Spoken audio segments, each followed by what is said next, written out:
자, 우리 하나님의 말씀을 함께 보도록 하겠습니다. 오늘 하나님의 말씀은 예레미야서 말씀을 함께 보겠습니다. 예레미야서 2장 13절 말씀을 함께 보겠습니다. 예레미야서 2장 13절 말씀. 자, 우리 찾으셨으면 함께 두 번 읽도록 하겠습니다. 함께 읽겠습니다. 내 백성이 두 가지 악을 행하였나니 곧 그들이 생수의 근원되는 나를 버린 것과 스스로 웅덩이를 파낸 것인데 그것은 그 물을 가두지 못할 터진 웅덩이들이니라.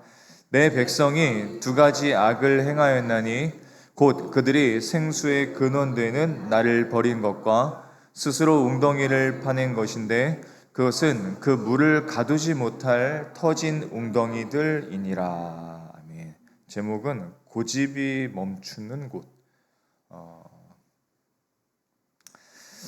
우리는 신앙생활을 하면서 하나님의 백성으로서 우리가 가져야 되고 알아야 할 필요한 그런 진리와 정답들을 우리가 알게 되지 않습니까? 예배를 드릴 때마다 하나님의 백성으로 어떻게 살아야 하는가에 대한 말씀을 우리가 말씀을 통해서 또 기도하는 가운데 성령님의 음성을 통해서 그 진리, 정답들을 우리가 많이 알게 됩니다. 지난주 금요일 날 예배는 마태복음 6장 말씀을 함께 나눴었죠. 그래서 염려하지 말라. 먼저 그 나라와 그 일을 구하라. 그러면 주님이 책임져 주신다. 또 주님으로 충분하다. 이 말씀을 나누고 또 그 말씀에 대한 우리의 아멘, 하나님 앞에 아멘 하면서 우리 믿음으로 또 하나님 앞에 응답했습니다. 자, 그런데 예배의 자리를 떠나서 삶의 자리로 가면 다시 세상 염려에 숨이 막히는 것을 경험하게 되죠.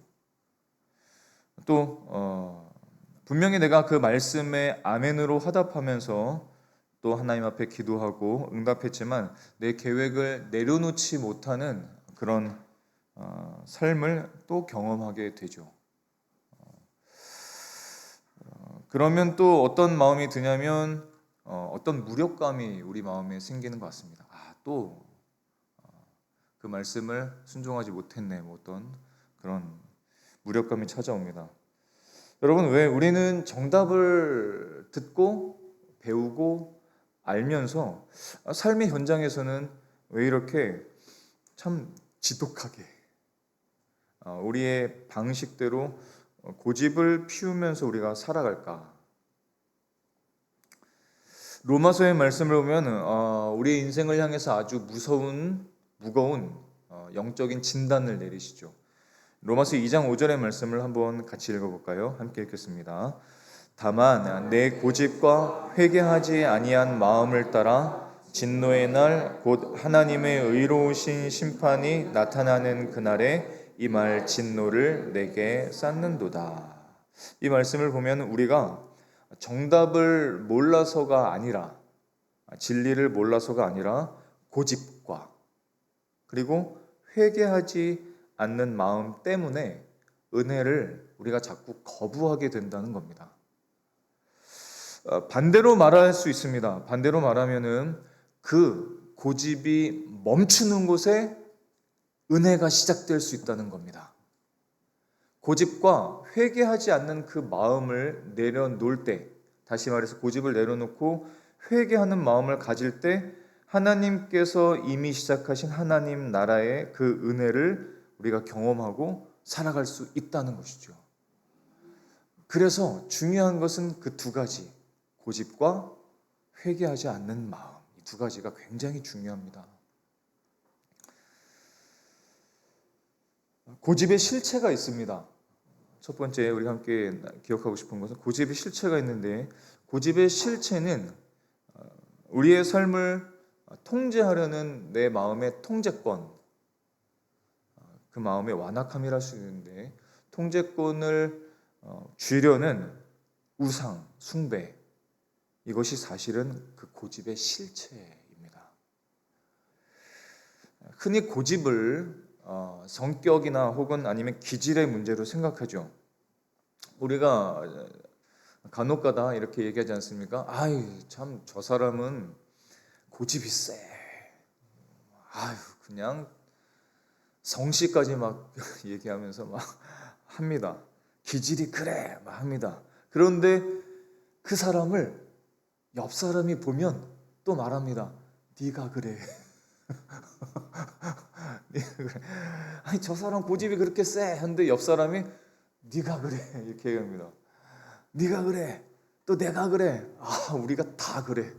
몽땅 고집이 그렇게 세. 또 어떤 사람은 내가 성격이 말입니다. 대쪽 같아가지고 그런 거예요. 이런 이야기도 하죠. 네, 여러분 하나님의 말씀 복음은 인간의 고집을 가볍게 진단하지 않으세요. 우리가 하나님의 말씀과 정답을 잘 알면서도 우리의 방식을 고집하는 진짜 이유가 있습니다.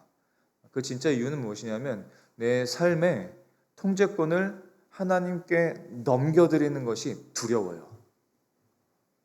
그게 두렵습니다. 전폭적으로 맡긴다는 말을 아시는지요? 하나님께 맡긴다는 뜻은 그런 뜻입니다. 근데 우리가 하나님께 전폭적으로 맡겨드리지를 못하는 거예요. 왜냐하면 두려워서 그래요. 내가 하나님께 다 맡겨드릴 때 과연 잘 될까? 잘 살아갈 수 있을까? 이런 두려움이 우리 안에 있습니다.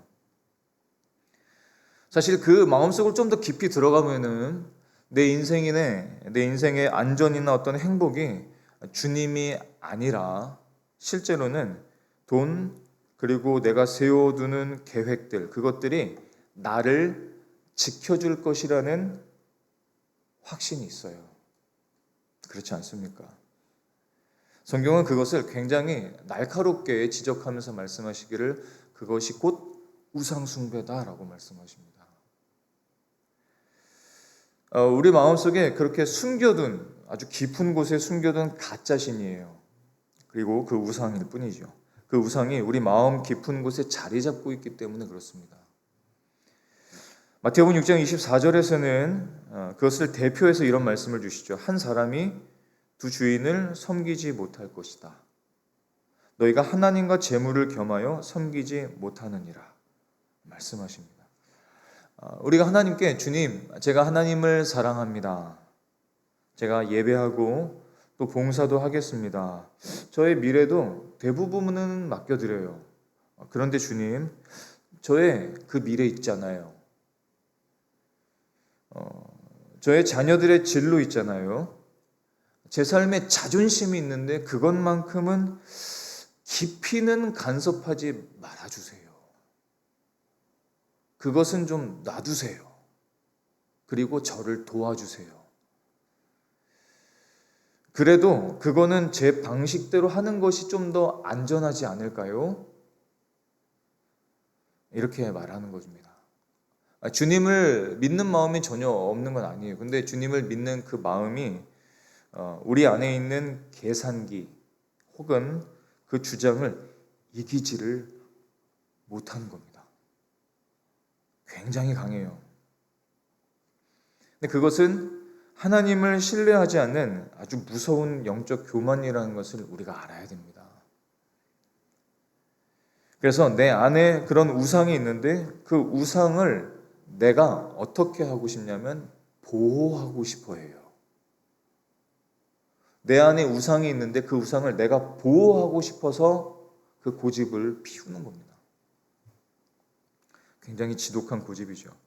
그래서 인간의 삶에 들어온 이 고집의 실체는 성격이 아니에요. 그러면 만약에 성격이라고 하겠습니다. 만약에 그 고집이 기질이라고 하겠습니다. 그러면은 인생은 너무 억울합니다.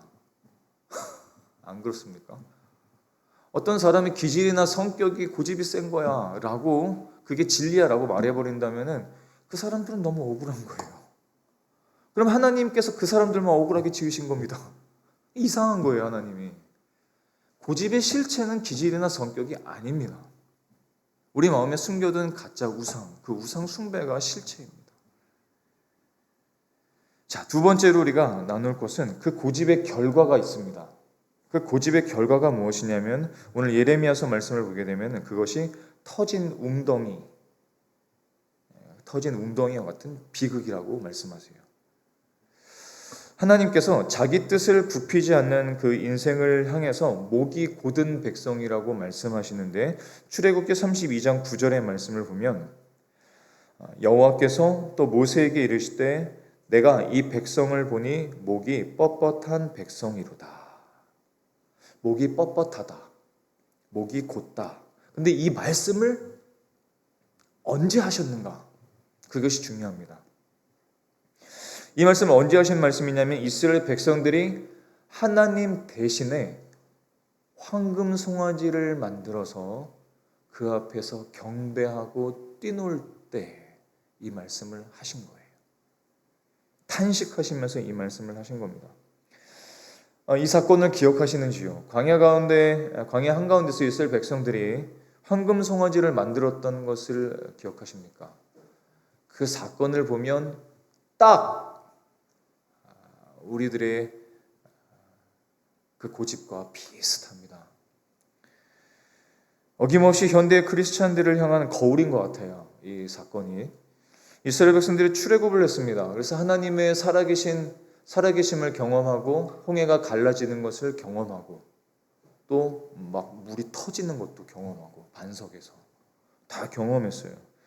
또 만나가 내리고 그것을 먹는 그 기적을 경험했습니다. 그래서 그 모든 사건들을 통해서 이스라엘 백성들이 알게 된 진리는 무엇이냐면 하나님이 유일한 공급자이시구나. 이걸 깨달았어요. 그 진리를 가르쳐 주시기 위해서 그 사건들을 주셨던 겁니다. 이스라엘 백성들은 하나님이 유일한 공급자라는 사실을 모르는 게 아닙니다. 알아요. 압니다. 그 진리를 알았습니다. 심지어 우리처럼 말씀, 때로는 어떤 일을 통해서 물론 우리도 알게 되지만 이 사람들은 기적을 통해서 하나님의 공급자이심을 깨달았어요. 알았습니다. 그런데 시내산에 갔을 때 이 백성들이 시내산에 갔을 때 모세가 먼저 올라갔습니다. 모세가 올라가서 율법을 받아오죠. 그런데 이 백성들이 기다리는데 모세가 내려오질 않아요. 안 내려옵니다. 기다리는데 모세가 늦게 내려오니까 이스라엘 백성들이 어떻게 되냐면 불안해지기 시작했어요. 하나님의 어떤 말씀을 빨리 받고 응답을 빨리 받으면 좋겠는데 모세가 안 내려오는 거예요. 말하자면 우리가 기도했는데 순종했는데 그 일이 확 일어난 게 아닙니다. 모세가 너무 늦게 내려오는 거예요. 그러자 어떻게 해요? 그들의 앞길을 인도해 줄 그 안전장치가 급했던 겁니다. 그래서 어떻게 하냐면 모세를 기다려서 하나님의 말씀을 기다리고 말씀을 받는 게 아니라 황금 송아지를 만들어버린 거예요. 마음이 두려우니까, 마음이 불안하니까. 하나님을 못 기다리는 겁니다. 백성을 못 기다리는 거예요. 그들의 갈 길을 인도할 안정장치가 그들의 눈에 안 보였습니다. 그래서 보이는 황금 송아지를 만들었던 겁니다. 우리들의 삶을 보면 그렇죠.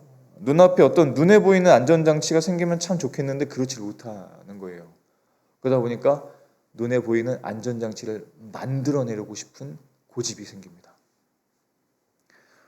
자, 황금 송아지를 만들어낸 다음에 그리고 그들이 이렇게 외치는 것을 아십니까? 이것이 우리를 인도하여 낸 신이다. 이렇게 외칩니다.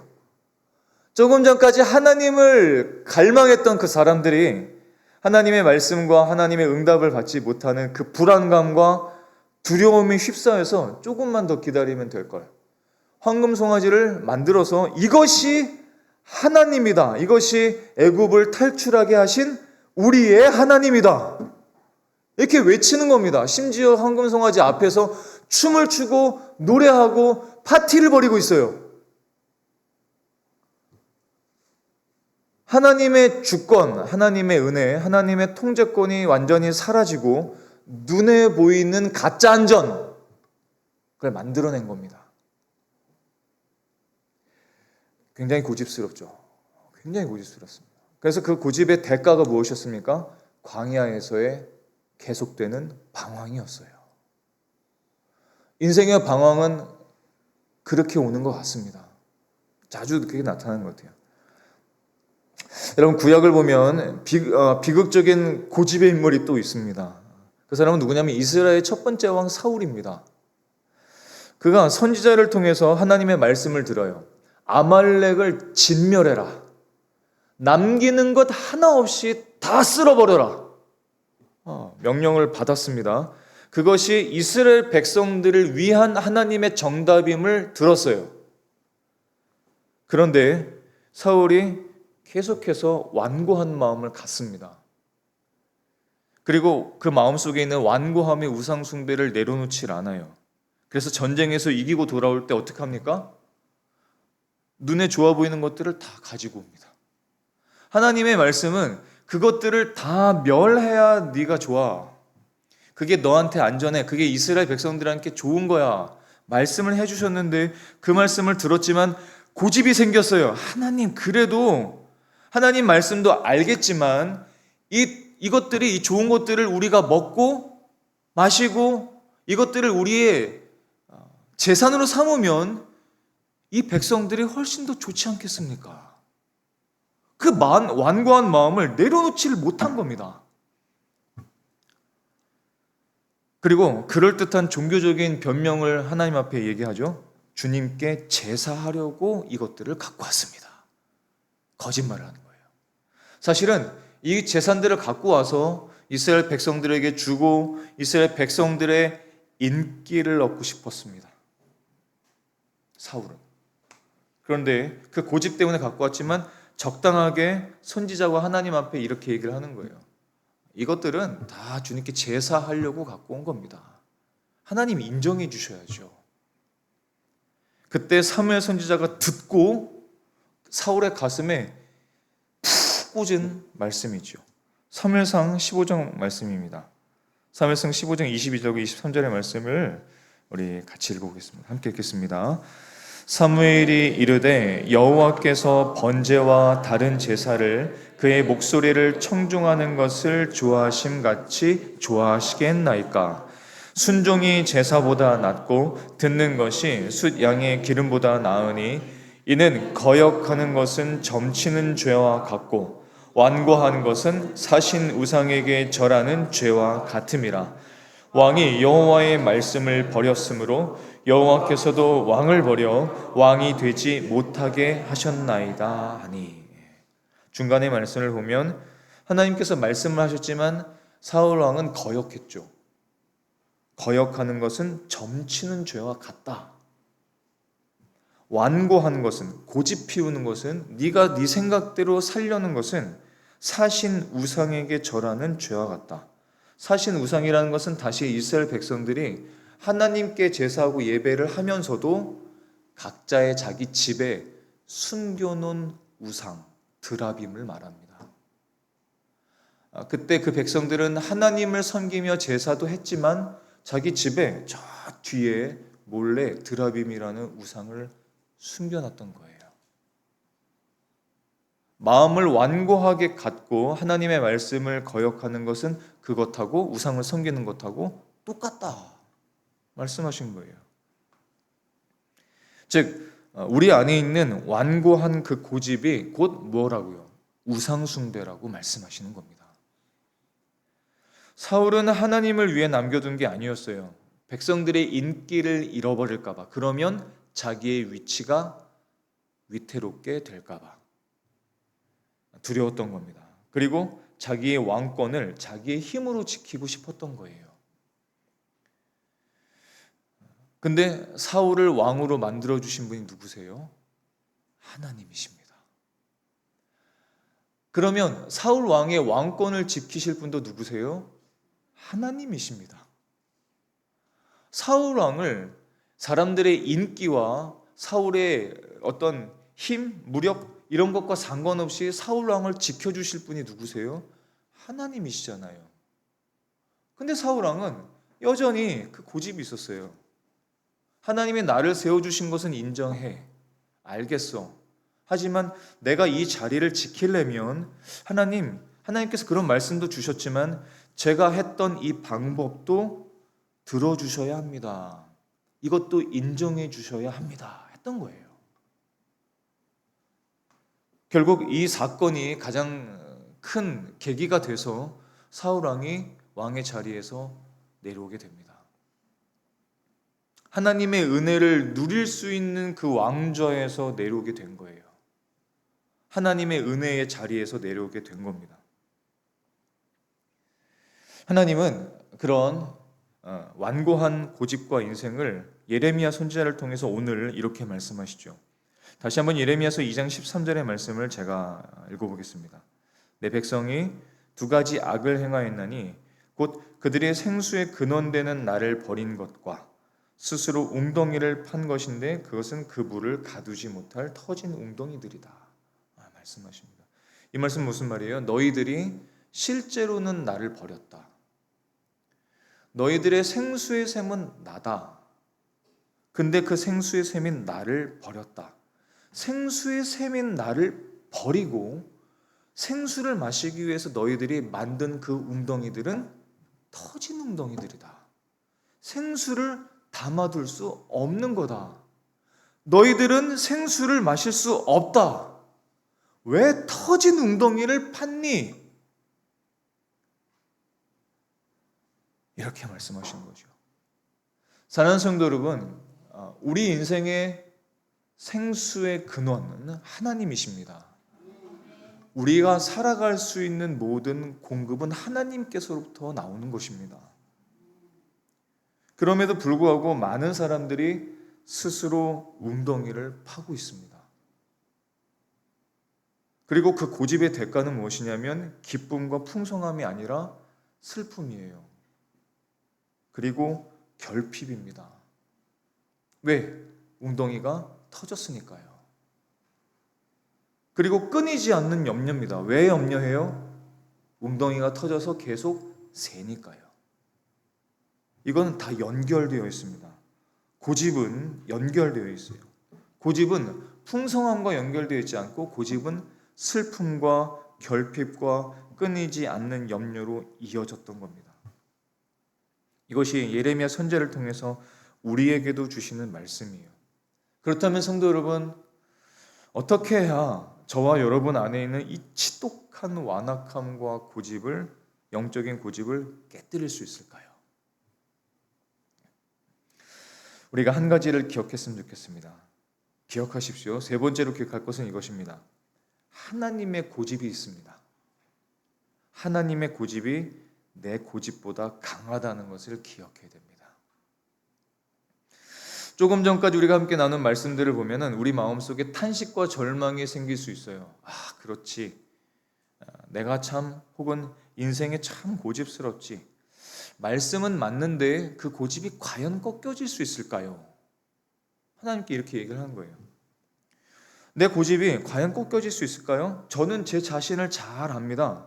오랫동안 저는 그렇게 살아왔어요.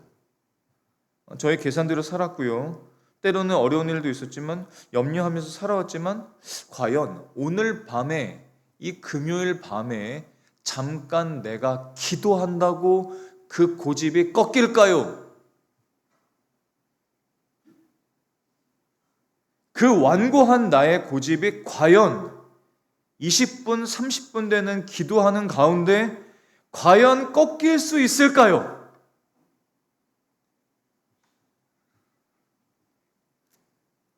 그 완고한 고집이 정말 내 안에서 사라질 수 있을까요?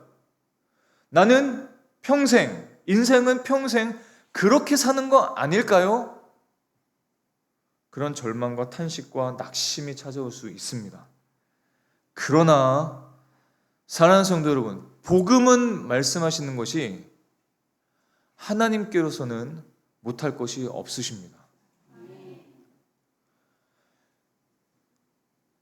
우리의 힘과 의지로는 절대로 안 됩니다. 그러면 그럴수록 오히려 의지와 힘을 가동하면 할수록 더 우리의 고집은 딱딱해집니다. 우리가 하면 할수록, 내가 하면 할수록, 내가 그것을 꺾으려고 하면 할수록 내 안의 반대 마음은 그것을 더 단단하게 만듭니다. 왜냐하면 우리 마음에 두 마음이 있거든요. 한쪽에서는 하나님의 말씀을 사랑해서 그 고집을 꺾고 싶어 해요. 근데 한쪽에서는 버텨. 그래야 네가 사는 거야. 버팁니다. 우리의 힘과 의지로는 안 됩니다. 내일 아침 눈을 뜨면 아마도 다시 고집의 성벽을 높게 쌓고 또 터진 웅덩이를 열심히 만들 인생이 바로 우리입니다. 그게 우리예요.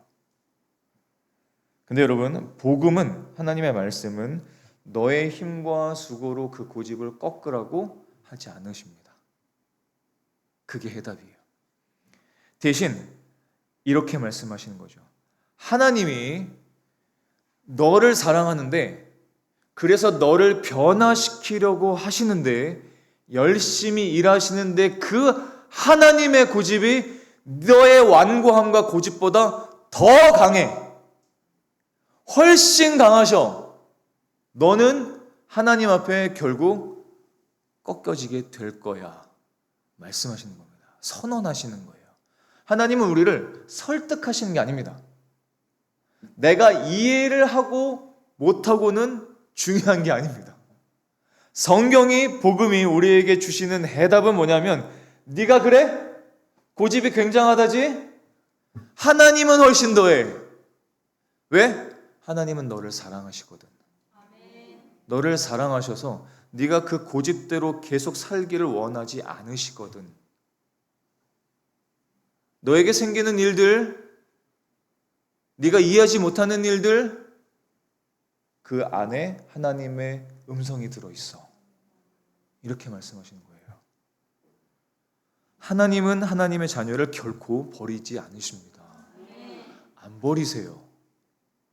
절망할 필요가 없습니다. 낙심할 필요가 없는 거예요. 우리가 내 인생을 지키려고 발버둥을 치는 것은 그 다음, 그 완고한 고집, 내 방법과 계획들, 수고들, 그것에 자꾸 의지하고 싶은 우리의 마음들, 완고한 마음들, 그것은 우리를 결코 지켜줄 수 없습니다. 그건 우리를 지켜줄 수 없어요. 대신 그 하나님께서 우리를 사랑하신다고 말씀하시고, 우리를 사랑하시기 때문에 하나님의 그 성실하신 선하신 고집이 우리를 향해서 계속 달려오신다고 말씀하십니다. 시편 23편의 6절, 이 말씀 우리가 잘 알고 있는 말씀이죠. 굉장히 아름다운 말씀으로 압니다. 우리 한번 같이 읽어볼까요? 함께 읽겠습니다. 내 평생에 선하심과 인자하심이 반드시 나를 따르리니 내가 여호와의 집에 영원히 살리로라. 우리가 잘 알고 있는 아름다운 시편 23편의 마지막, 이 놀라운 말씀은 굉장히 사실은 거친 말씀이에요. 엄청나게 거친 말씀입니다. 여기서 따르리니 라는 뜻은 어떤 뜻이냐면 이런 거입니다. 사냥꾼이 있고 사냥꾼이 맹수를 잡으려고 해요. 야, 맹수 걸렸다 이제. 너 맹수 끝났어. 사냥꾼이 맹수를 궁지에 몰아넣고 이제 거의 다 잡았습니다. 이제 겨눴습니다. 쏘면 끝입니다. 그런 상태입니다. 따르리니 라는 것은 어떤 거냐면 사냥꾼이 맹수를 추격하다라는 뜻입니다. 누가? 하나님이 인자하심과 성실하심을 갖고 우리가 잘못되지 않도록 계속해서 따라오신다는 겁니다. 추격해서. 싫어요, 하나님. 제가 저의 방법대로 살 테니까 조금만 좀 내버려 두시겠습니까? 계속 앞서가져요. 도망가요. 저를 잠깐만 내버려 두세요. 제가 좀 알아서 하고 다시 올게요. 아니, 안 돼. 거기로 가면 안 돼. 쫓아오시는 겁니다. 근데 그 쫓아오시는 이 갖고 계신 것이 무엇이냐면 성실하심과 인자하심이라는 겁니다. 우리를 향한, 하나님의 자녀를 향한 성실하심과 사랑을 갖고 쫓아오신다는 것입니다. 집요하게. 우리의 고집보다 하나님이 우리를 향하신 그 사랑의 고집이 더 세다는 거예요. 비교할 수 없을 정도로. 그래서 저와 여러분이 여기 있는 겁니다. 그렇게 여러분들 하나님 앞에서 도망가려고 했었잖아요. 도망가고 또 도망가고 벗어나고 싶고 내 마음대로 살고 싶었던 그 인생들이 이 비 오는 날 저녁에 모여서 예배하고 있어요. 우리가 한 것이 아니라 하나님이 쫓아오셨기 때문입니다. 우리를 기어코 기필코 하나님의 자녀로서 거룩한 삶을 만드시고자 그 선한 고집을 꺾지 않으셨기 때문입니다. 예레미야서 32장 40절의 말씀을 보면 또 이런 말씀이 있어요. 예레미야서 32장 40절의 말씀을 보면 내가 그들에게 복을 주기 위하여 그들을 떠나지 아니하리라. 복을 주기 위해서 그들을 떠나지 아니하리라. 이는 영원한 언약을 그들에게 세우고 나를 경외함을 그들의 마음에 두어 나를 떠나지 않게 하고 라고 말씀하십니다. 나를 경외함을 그 마음에 우리한테 두신다는 겁니다. 하나님을 두려워하는 마음과 하나님을 사랑하는 마음을 우리 마음에 계속 주신다는 거예요. 때로는 여러분 하나님 두려우시죠? 하나님 사랑하지만 하나님의 말씀 앞에 두려운 마음이 생기시죠? 그 사랑과 두려움이 합쳐진 게 경외함입니다. 하나님께서 하나님을 향해서 우리가 경외하는 마음을 갖게 하신 것은 무엇이냐면 우리로 하여금 하나님을 떠나지 않도록, 그래서 우리에게 복을 주시도록, 그렇게 하기 위해서 우리에게 그 고집을 피우시는 거예요. 자, 이스라엘 백성들이 우리가 출애굽기 말씀을 나눴던 것처럼 황금 송아지를 만들고 계속 떠나려고 하고 하나님의 말씀에 불순종하고 도망가 버리고 거절하고 거역하고 이스라엘이 얼마나 그 완고한 고집을 피웠습니까? 40년 동안만 그랬나요? 가나안 땅에 정착한 후에도 이스라엘 백성들은 여전히 고집을 피웁니다. 마치 우리가 예수님을 믿은 다음에도 여전히 고집을 피우는 것처럼 계속 피웁니다. 그런데 하나님은 이스라엘의 고집에 이스라엘을 떠나지 않으셨습니다. 결코 떠나지 않으셨어요. 끝까지 붙드십니다. 이 이스라엘 백성들의 결국 유대인들이 다 되어서 유대인들의 결국은 그 고집 때문에 완고함 때문에 예수 그리스도를 십자가에 못 박을 것도 아시면서 예수님을 보내셨습니다. 아니, 뭐예요? 그렇게 우리를 사랑하신다는 겁니다. 포기하지 않으신다는 거예요. 기어코 찾아내서 기어코 우리를 다시 부르신다는 겁니다. 예수님은 그를 반대하고 죽이려는 바리새인들에게 다가오셨죠. 하나님 나라를 계속해서 전파하시죠. 바리새인들은 못 알아들어요. 계속 주장하고 예수님을 죽일 궁리만 찾습니다. 그런데도 또 하나님 나라를 가르쳐 주십니다. 또 다시 하나님 나라에 초대하십니다. 왜? 그들에게 복을 주시기 위해서. 그 완고한 마음을 알지만 그 완고한 마음을 부드럽게 해주셔서 하나님 백성이 되게 하시려고 그렇게 하셨던 거예요. 그렇게 하실 때에 니고데모라는 바리새인이 변했습니다. 여러분, 예수님의 십자가 옆에 두 강도가 있었어요. 그 두 강도 중에 한 명이 예수님을 그리스도로 고백하게 됩니다. 십자가에서 죽으실 때 지진이 일어났죠. 그때 그 일들을 보고 백부장과 예수님을 지키던 사람들이 저자가 정말 하나님의 아들이구나 고백합니다. 변한 거예요. 변했습니다. 그 완고한 유대인의 고집은 여러분들이 갖고 있는 고집하고는 비교할 수 없는 고집이에요. 유대인들의 고집은 정말 말도 못합니다. 굉장합니다. 근데 그 완고했던 그 고집들이 예수님의 십자가 앞에서 다 변한 거예요. 십자가 앞에서. 거기에 우리의 해답이 있습니다.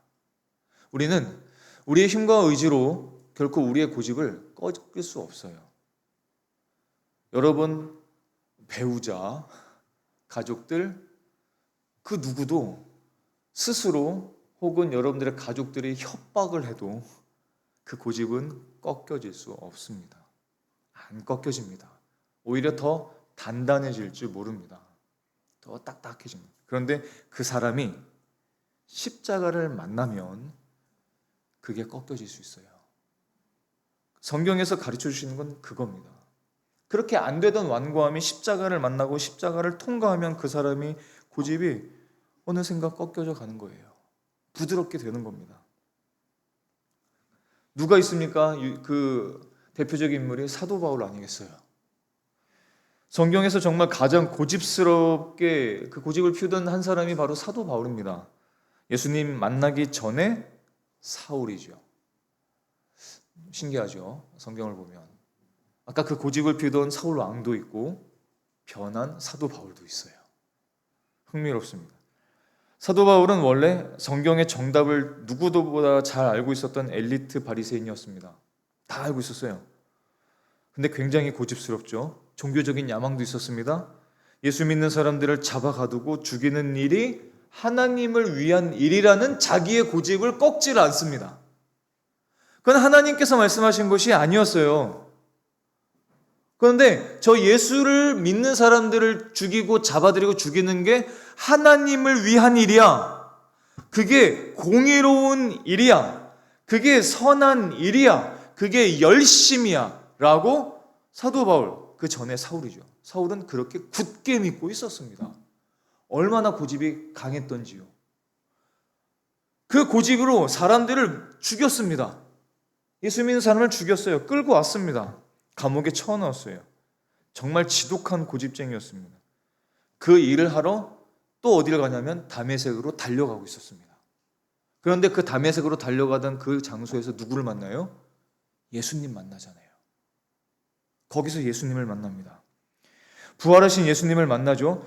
부활하신 예수님을 만났을 때 그 영광의 빛이 사도 바울에게, 사울에게 비춰졌을 때 사울이 얼마나 두려웠을까요? 그렇지 않습니까?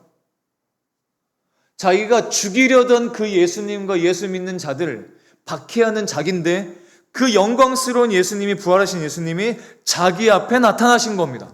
그 영광이 비치시는 겁니다. 그 음성이 들리시는 거예요. 얼마나 두려웠을까요? 내가 이 자리에서 죽나 보다.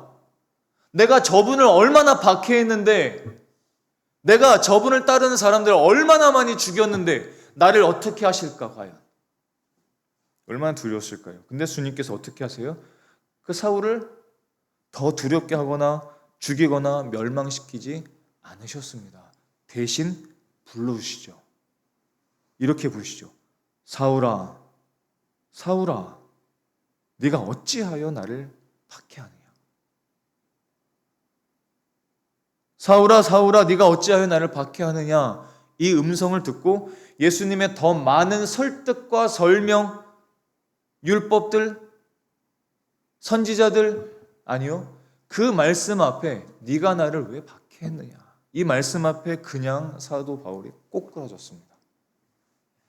그 수많은 사람들을 죽였던 그 완고했던 그 고집이 예수님의 십자가와 그 사랑 앞에 그냥 그 자리에서 그 완고함과 고집이 멈췄습니다. 끊어졌습니다. 부러졌어요. 그 단단했던 게, 그 고집스러웠던 게 부러졌어요. 그토록 고집스럽게 핍박했던 그 예수님이 자신과 같은 괴수를 살리시려고 십자가에 자기 자신을 내어주셨구나. 이것을 깨닫는 그 순간에 깨닫게 된 거죠. 내가 잘못 생각하고 있었구나. 내가 갖고 있었던 그 기준이 잘못되었구나. 깨닫습니다. 그래서 자신과 같이 고집을 피우는 사람들에게 똑같이 이렇게 고백을 하죠. 디모데전서 1장 15절의 말씀을 보면 이렇게 말씀하십니다. 미쁘다, 미쁘다. 믿을만하다라는 뜻입니다. 뭐가? 모든 사람이 받을 만한 이 말이요. 무슨 말? 그리스도 예수께서 죄인을 구원하시려고 세상에 임하셨다 하도다. 그 사실. 죄인을 위해서 예수님께서 세상에 임하셨다라는 그 진리, 그 십자가, 그것은 정말 믿을만하다. 왜? 죄인 중에 내가 괴수였는데 나를 살리셨으니까 이 말은 정말로 믿을만하다라고 고백한 거예요. 십자가 복음을 그가 깨닫고 그 사랑이 사도 바울의 마음에 깊게 담겨지면서 그의 완고함과 고집, 평생을 쌓았던 그 완고함이 그 자리에서 꺾여진 겁니다. 여러분, 그 방법밖에 없습니다. 인생의 고집이 꺾여질 수 있는 방법은 십자가밖에 없습니다. 십자가밖에 없어요. 인생의 통제권을 쥐고 자신이 주인 되어서 고집 부리던 그 완악한 옛 사울, 그 옛 사울이 십자가를 믿는 그 순간에 그 사도 바울의 옛 자아가 함께 죽은 겁니다. 십자가에서. 그리고 그 고집이 꺾인 거예요. 그리고 이렇게 고백했습니다. 갈라디아서 2장 20절의 말씀을 보면 내가 그리스도와 함께 십자가에 못 박혔습니다. 갈라디아서 2장 20절. 그런즉 이제는 내가 사는 게 아닙니다. 무슨 말이에요? 그리스도인은 네가 사는 게 아닙니다. 이겁니다. 네가 그리스도이냐? 네가 사는 게 아니야. 네가 갖고 있는 생각과 주장대로 살 수 없는 거야. 너는 이미 끝났어. 이 선언이에요. 오직 내 안에 그리스도께서 사시는 것이라. 그리스도인은 하나님의 말씀으로만 사는 것이다. 내가 육체 가운데 살고 있지만, 내가 생명 갖고 있고 호흡하면서 육체 가운데 살고 있지만, 그것은 나를 사랑하사 나를 위하여 자기 자신을 버리신 하나님의 아들을 믿는 믿음 안에서 사는 것이다. 다른 게 아니라는 겁니다. 우리가 믿고 있는, 여러분들이 믿고 있는 십자가는 저와 여러분의 고집스러운 그 옛 자아가 죽어버린 장소입니다. 끝난 장소입니다. 저와 여러분의 고집은 힘이 없습니다. 이게 복음의 선언입니다. 복음의 선언은 무엇이냐면 네가 그렇게 고집세? 내가 한번 꺾어 주겠어라는 것이 아니라 십자가를 믿는 사람은 십자가에서 이미 그 고집이 꺾여졌다. 그 고집이 끝났다. 근데 왜 우리는 그렇게 믿고 있죠? 자꾸 고집세다고? 그건 사단에게 속는 거다. 자꾸 속는 겁니다, 여러분. 여러분들의 고집은 아무것도 아닙니다. 아무것도 아닙니다. 여러분들의 고집은 힘이 없습니다. 허상입니다. 속고 있는 겁니다. 서로 속고 있는 거예요. 정말 그리스도인이라면 그 고집과 죄와 허물은 십자가에 이미 못 박혔기 때문에 그렇습니다. 그것이 정말 사실이라면 우리로 하여금 정말 그 인생을 터진 웅덩이처럼 만드는 그 고집은 십자가에서 이미 끝난 거예요. 이미 끝났습니다. 그런데 사단은 우리를 계속 유혹하고 거짓으로 속이죠. 너의 고집이 굉장해. 너 단단하지. 아니.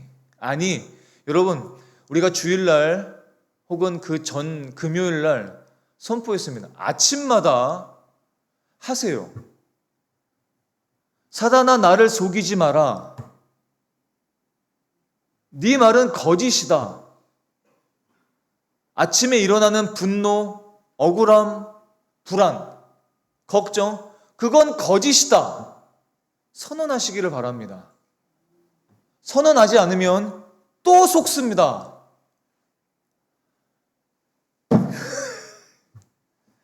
지겹지 않으십니까? 자꾸 속아요, 우리가. 너무 속아요. 이 말씀이 정말 우리들에게도 해당되는 갈라디아서 말씀이고 예레미야서 말씀이라면 십자가에서 저와 여러분의 육체, 옛 자아, 옛 고집, 죄와 허물은 죽었습니다. 그건 끝난 겁니다. 그걸 믿고 사는 겁니다, 우리는. 믿음이라는 건 그런 겁니다. 예수님이 십자가에서 죽었다. 그걸 믿는 게 믿음이 아니라 그랬기 때문에 저기에 내 것도 다 박힌 거야 라고 믿는 게 믿음입니다. 예수님이 십자가에 못 박혔다는 것은 그건 사실이에요. 그냥 사실입니다. 그 사실은 누구도 다 압니다. 웬만한 지구촌의 사람들은 알아요. 근데 믿질 않죠. 믿음이라는 것은 내 고집도 저기에 박혔다는 걸 믿는 겁니다. 그러면 그 사람은 어떻게 사냐면 내 고집이 저기에 박혔기 때문에, 십자가에 박혔기 때문에 내가 피울 고집이 없는 겁니다. 그럼 내가 고집스럽게 뭔가 올라올 때 이거 허상이야, 가짜야, 툭 끊어내는 거예요. 근데 믿음이 없으면 여전히 내 안에 일어나는 것이 굉장히 센 것처럼 느끼고 속으면서 힘들어, 나 안 되겠어, 나는 안 되길 것 같아. 또 속아서 낙심하는 겁니다. 그럼 어떻게 돼요? 다시 종교적인 힘을 빌어서 다시 내가 해봐야지, 내가 의지를 더 가져봐야지, 오늘 한번 해봐야지, 이렇게 하는 겁니다. 근다고 되나? 안 됩니다. 그래서 또 안 되는 거예요. 반복하는 겁니다. 사도 바울의 그 완고함을 꺾였던 것은 십자가였습니다. 그게 답이었어요. 그게 우리에게 보여주신 답입니다.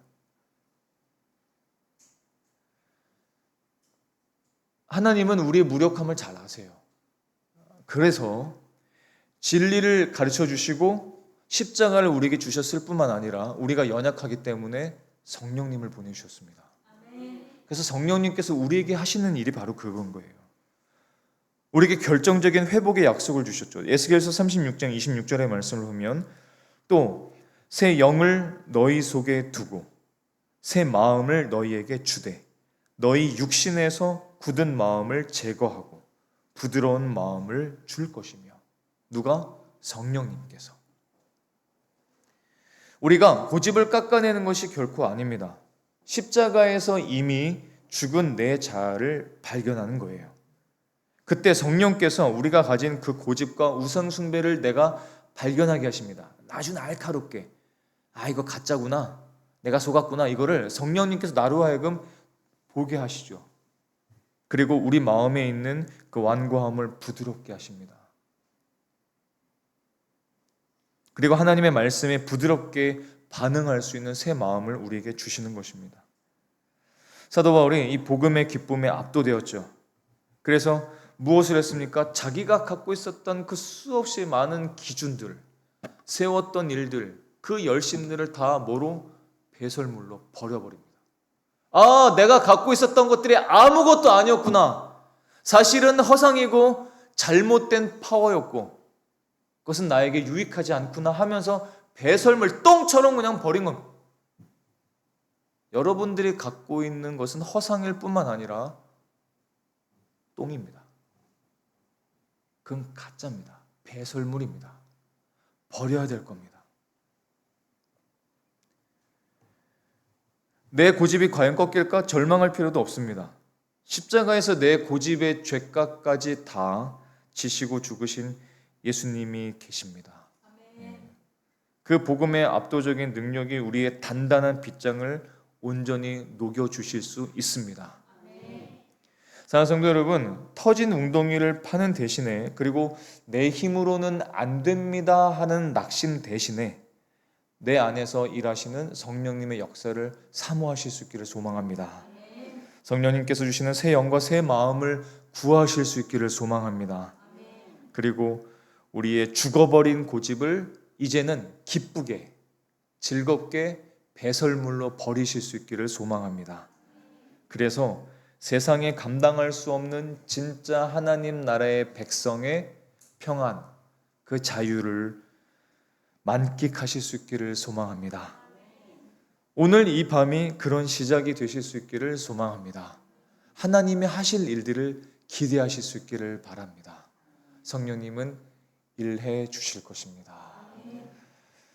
성령님께서 오늘 우리를 도와주셔서 우리가 갖고 있는 고집이 정말 아무것도 아니라는 것을 깨닫게 하시고 우리 마음에 새 마음을 주실 수 있는 저와 여러분의 삶이 되시기를 예수님의 이름으로 축복합니다.